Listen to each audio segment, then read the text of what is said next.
My name is Lauren Hassan, and this is my Moraine Reads recommendation. So I have two books that I want to talk about today, and one of the books we read in non-Western Lit, and then the other book is not a non-Western literature book, but it is a really good book and it has influenced me in a lot of ways, so I'd like to talk about it. The first book that I want to talk about is by Scholastique Mukasonga, called The Barefoot Woman, and this was actually written in tribute to Scholastique's mother, Stephania.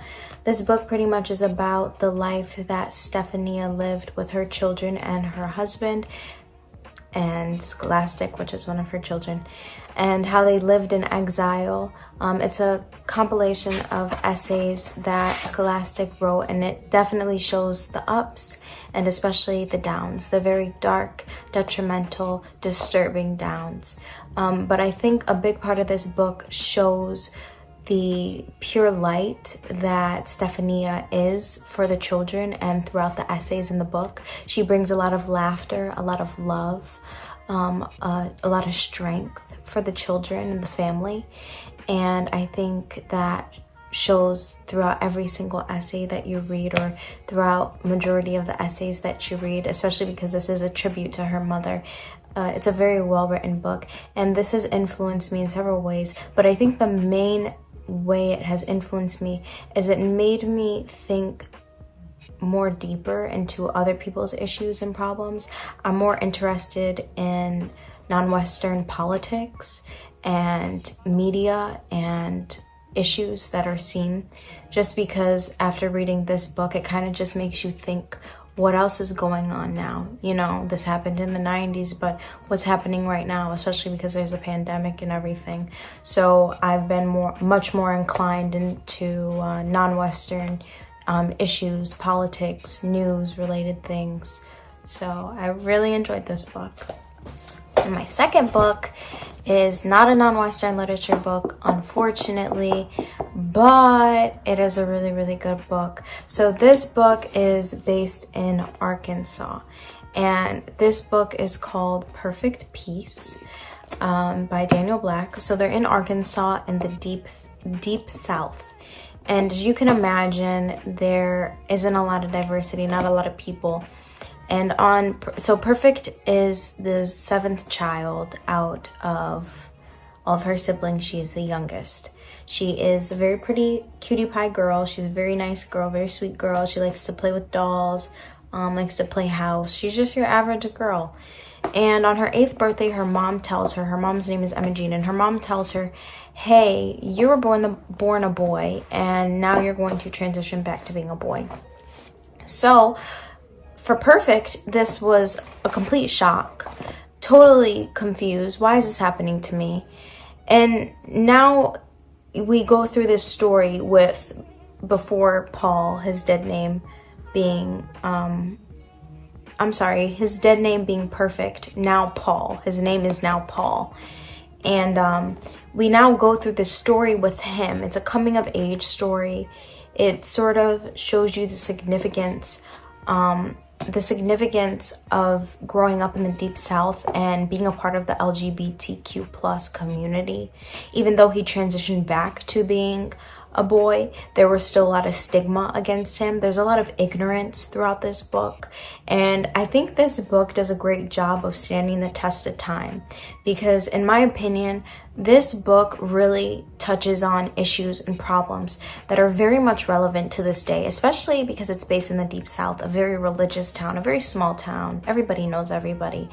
And I think a lot of the issues that this book touches on, which is, again, the LGBTQ plus community, it touches on the African American community, it touches on mental illness, it touches on physical, emotional, and sexual abuse and violence. So I think really this book is relevant now, was relevant in 2010 when it was first written, will be relevant in 2030, 2040, whatever the case may be.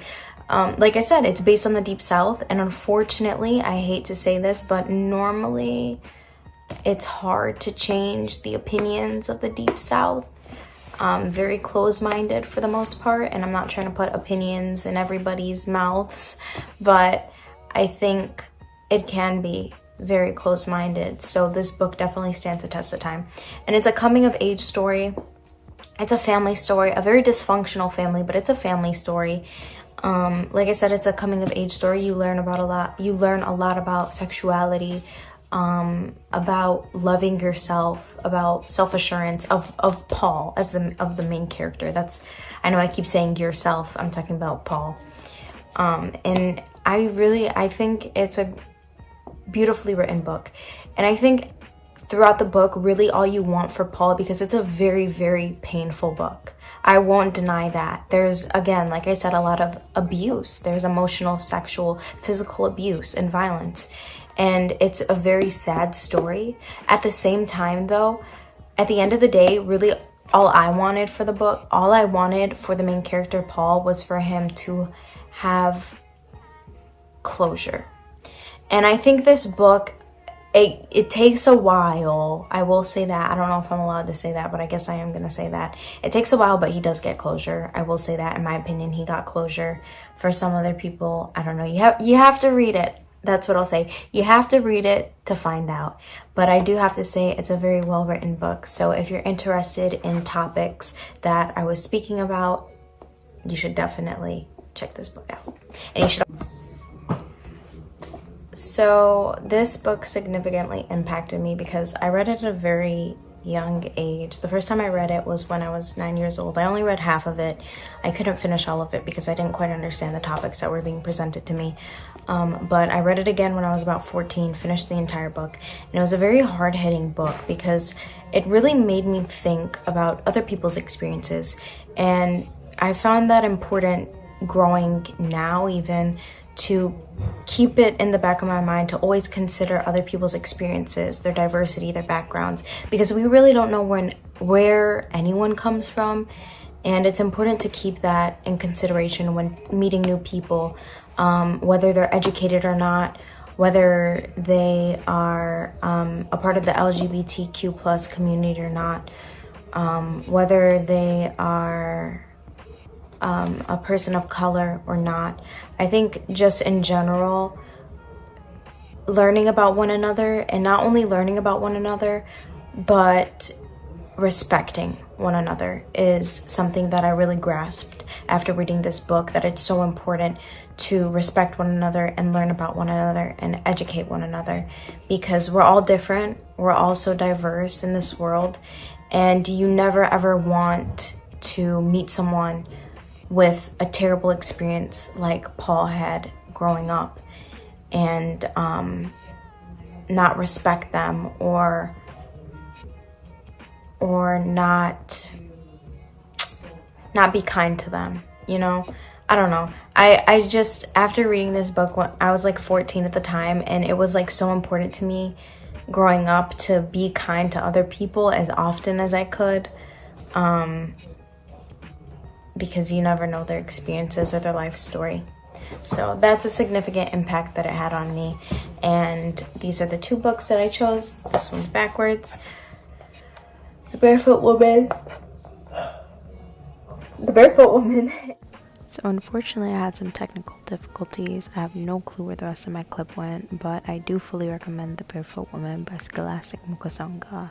And of course, I do recommend Perfect Peace by Daniel Black. Thank you for watching, and I hope you have a wonderful day.